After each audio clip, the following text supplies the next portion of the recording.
for me, for Africa, if we don't correct the intervention of how these monies are being spent, we'll continue to have these deficits. How their monies are being spent. We would always have this reoccurrence of deficit every now and then, as we see these figures right now, because it's not something to clap for, it's a deficit, and you don't clap for deficits. I remember there was a time that there was a fund, if I'm right, about 2 months ago, there was a fund for clean energy where they were supposed to build manufacturing hubs, and it was found out that the people that were giving the contracts were people who did not have the capacity. In countries like China, there's a street that as you are walking, it's producing solar and light. We need to have that in Nigeria. So imagine if in CMS, there's a street that as you walk, solar and is empowering a building, and you are paid a token or you are given a drink by the time you are done with that work. Do you know how many people every morning will make sure they walk through that place? You don't need to bother, so go put it on. So these are the things that can encourage, but somehow we have not gotten there. This is Soup Business Landscape. Now, emerging markets face $3.7 trillion yearly funding shortfall. That's for environment, social, and governance money. Now, emerging markets are grappling with a massive $3.7 trillion annual financing gap that threatens to stall their transition to a sustainable economy, according to a new Dun and Bradstreet report titled ESG, that's environment, social, and governance funding in emerging markets. The report highlights the challenges facing countries in South Asia, the Middle East, and Africa in attracting enough environmental, social, and governance capital to meet the UN Sustainable Development Goals by 2030. 2030 is just 4 years from now. Right around the corner. Around the corner? Yes. Okay. Now, let's look at this particular report. Don and Bradstreet, they've come up and said, hey, these economies are having a shortfall. For them to be able to meet this projection, UN development goals for 2030, 3.7 trillion countries in South Asia, countries in Africa, we are involved, countries in the Middle East. When people hear this kind of stories, they just think maybe somebody is going to bring that money from somewhere and give to them. Not knowing and seeing the real fact that it is the countries themselves that has to find means of generating capital for their own structural development. What exactly should we be doing? Let's talk about we here in Africa now, to be able to meet some of these shortfalls. Well, 3.7 trillion annual deficit threatens progress toward the SDGs. Essentially placing 2030 targets out of reach without disruptive financial reforms.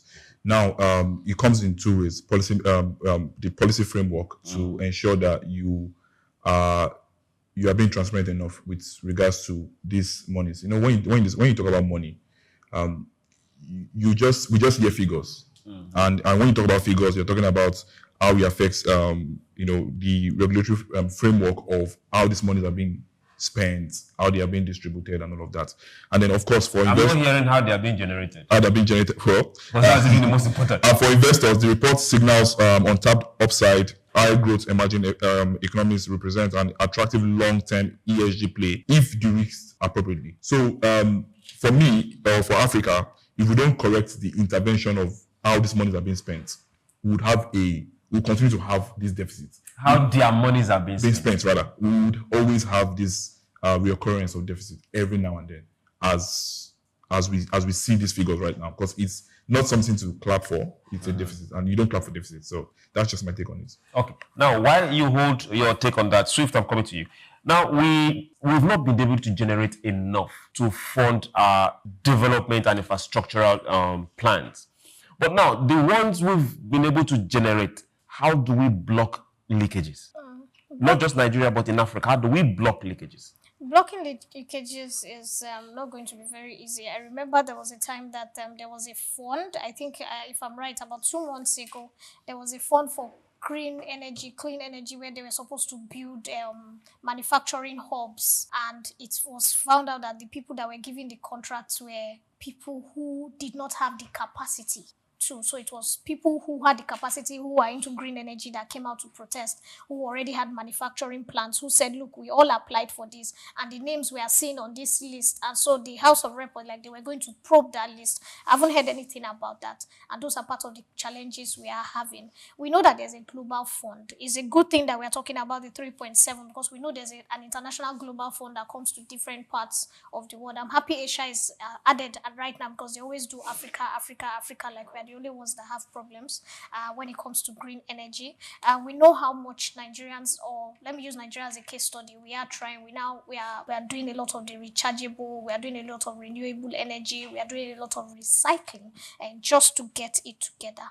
How can this be managed? More, the government needs to come up, or we already have some laws already, but we need to come up with more, let me say, stricter laws about green energy, about waste disposal, about what we are doing with our facilities when it comes to renewable energies. So, for example, we have people who have come up with renewable energies generators, cars. These things need to be encouraged. In countries like China, there's a street that if you walk in, as you are walking, you are getting it's producing solar and light. We need to have that in Nigeria. So imagine if in CMS there's a street that as you walk, solar and is empowering a building, and you are paid a token or you are given a drink by the time you are done with that work.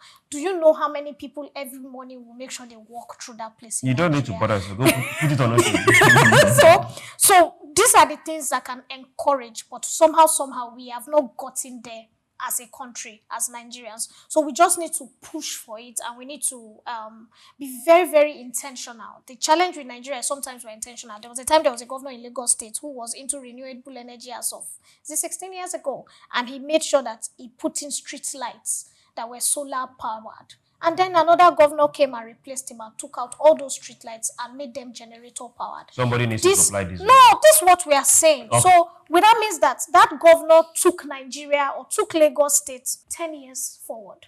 And the next governor came and took us 50 years back to 1960, how streetlights were being powered back with generators. Okay, okay. Yes, and unfortunately, some people were crying and said they wanted him back. In fact, they were causing a lot of problems. Okay. Now, talking about this, so you're asking, how do we do this? How we do this is, first of all, we know that when it comes to policies, state governments, they have bigger allocations than privates. Because when you put 10 privates together, that's the money that state governments use for allocations. So if state governments can be very intentional about renewable energy, we are talking of streetlights, renewable energy, putting it up and down, we will find out that the private sector will start to imitate and copy. And so there will be more. And also in our rural areas, that is where the challenge is coming from. There's a young man in Enugu who has been able to empower his whole community from renewable energy waste. And he's able to give them light. And he said the reason why he did that was, as a child, he had to use candles to read. He has been nominated for under 30. And that he said he wants something that younger people can do. If this kind of structure is being replicated in a lot of other communities, the federal government calls such a person, different state government calls this young man and says, come, you have empowered village A, empowered village B, empowered village C, then we will see that. When you say power. Power, yes. So when you say empowerment, what comes to our mind is that giving them jobs. If you give electricity, that's empowerment. Somebody is going to man it. That young man will not be in every community. Okay. So automatically he will teach people in the community how to turn on that renewable energy. Okay. So that will work.